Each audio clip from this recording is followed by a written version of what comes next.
In an office environment, a missed deadline is recoverable, but in a safety-sensitive role, the consequences of a mistake are immediate, irreversible, and potentially fatal. Yet, for the early decades of commercial aviation, trucking, and rail expansion, there was no federal requirement governing how employers handled substance use. The entire system rested on informal observation and the individual discretion of employers. The first major step toward a standardized framework came from the executive branch. In September of 1986, President Ronald Reagan signed Executive Order 12564, mandating a drug-free federal workplace for government employees. This order directed the creation of SAMHSA, the Substance Abuse and Mental Health Services Administration. SAMHSA built the scientific foundation we still rely on, establishing the strict laboratory certification standards and the exact drug concentration cutoff levels used in every federal workplace test today.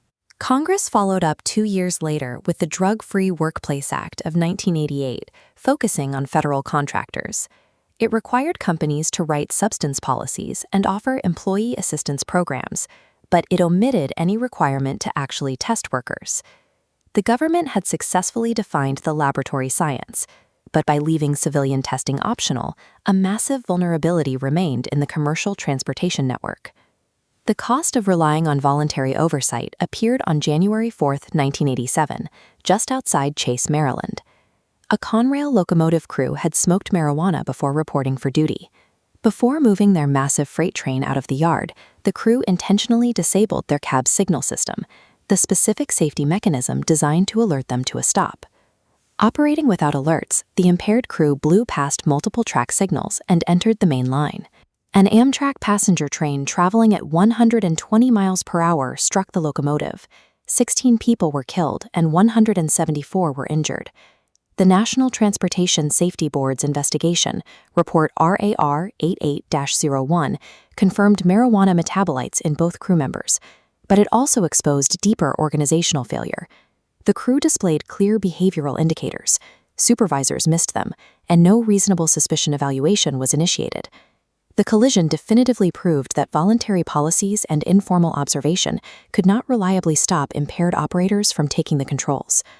2 years later, the focus shifted from rail infrastructure to massive maritime operations when the Exxon Valdez departed an Alaskan terminal. The oil tanker's captain, Joseph Hazelwood, had a blood alcohol content well above the legal limit. After departing, he retreated to his cabin, handing navigation over to a third mate who did not carry the required certification to steer through those specific waters. The vessel failed to correct its path, striking Bly Reef.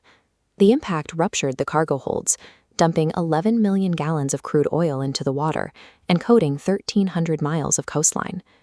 The criminal convictions of the captain were only a fraction of the fallout.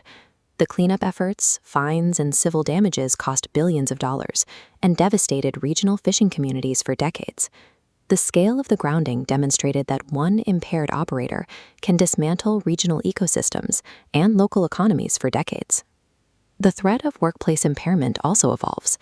In October 2003, the Andrew J. Barberi ferry was approaching its terminal in Lower Manhattan.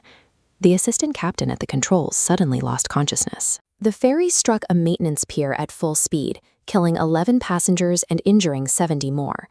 Coast Guard investigators discovered the assistant captain had not been drinking or using street drugs.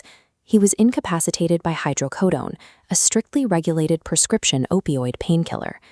The ferry collision proved that testing panels must account for prescription medications. Legally obtained pills carry the exact same capacity to cause fatal incapacitation on the job as any illicit substance.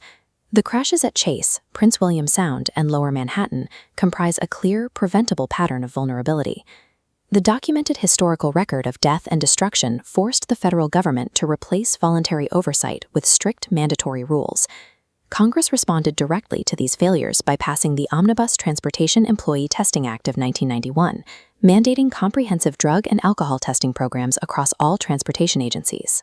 When you examine the specific requirements today, the mathematically sound random testing rates, the direct observation rules for return to duty, the strict criteria for post-accident testing, you can see how they were engineered specifically to close the gaps that caused these historical crashes.